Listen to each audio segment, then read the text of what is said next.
Everybody, Peter Zeihan here. I am coming to you from the south of France. We're going to take a question from the Ask Peter files, specifically questions that I have been asked directly by people since arriving here in Europe last week.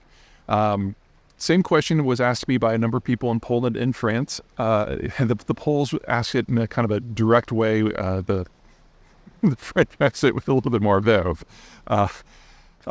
And it's why, with everything that's going on in Ukraine, everything that's so important to the future of Europe, everything that's going on with the Russians, why are the Austrians, and to a great degree the Slovaks, and especially the Hungarians, being such pains in the asses? The three countries are either laggards on sanctions or opposing military and economic assistance to Ukraine, or both. Of these, the Austrians have been the most circumspect. The Slovaks are new to the party. It's only in the last few weeks we've had a new government there that is considerably more Ukraine skeptic than the one that came before. But the Hungarians have been actually vetoing European Union policy and assistance packages to Ukraine ever since the war began. So, what's up with these three? Well, we got two things in play. First of all, there are any number of infrastructure links between the Russian space and the European space, but most of those have steadily been whittled down. Of them, the one that is most significant and the one that is operating closest to full capacity is a natural gas line that goes into Slovakia and then has branches that go to Austria and Hungary.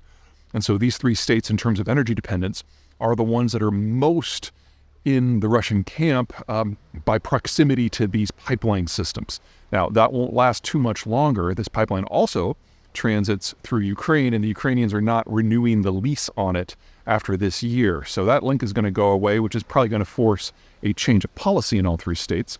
But for the moment, these are the three that, in order to keep the lights on, have to do something that's at least moderately pro-Russian. But the much bigger issue is historical. Europe, as its detractors will not hesitate to tell you, is not one place. It's 30-odd countries. And among those 30-odd countries, there are a number of major powers that have risen and fallen over the years to date. And most of them have had a geography that allows them to be significant players within the European sphere and sometimes even beyond. Now, everyone in the United States, of course, knows the big players. The United Kingdom matters because it's an island. France matters because it's at the western end of the northern European plain, and so doesn't really have to worry about security too much unless things go really horribly. Germany's in the heart of the northern European plain, and so is the biggest country in terms of population and economic structure.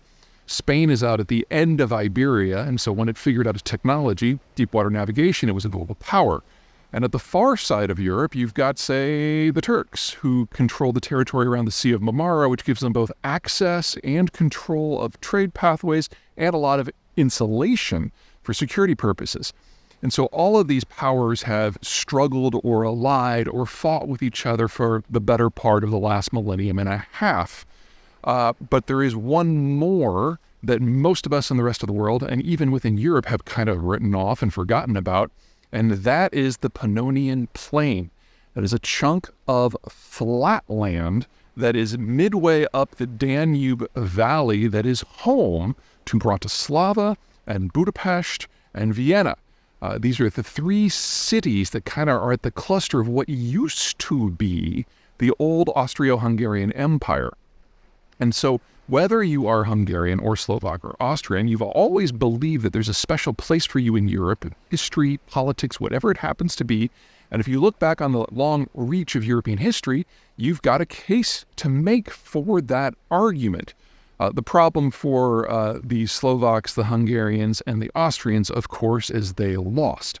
Austria-Hungary fell at the end of World War I and was shattered and is now lots of little states. I mean, Austria-Hungary used to include all of Austria, all of Slovakia, all of the Czech Republic, all of Hungary, most of Romania, a lot of the Western Balkans. It used to be a really big thing. Now it's this fracture zone of a dozen different states.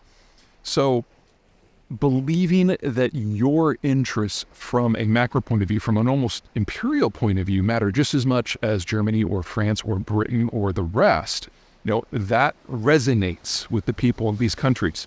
And of them, the faction where it resonates the most is Hungary, because they control the largest part of what used to be the core of that old system.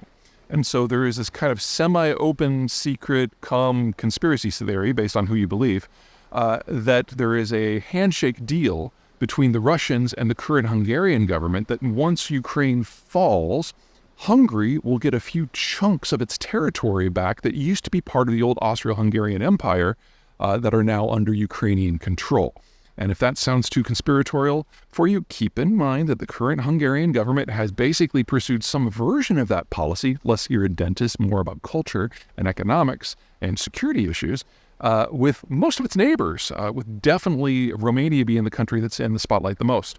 We've all heard of Transylvania, right? Well, the people who live in Transylvania are Romanian citizens, but they're Hungarian ethnic nationals.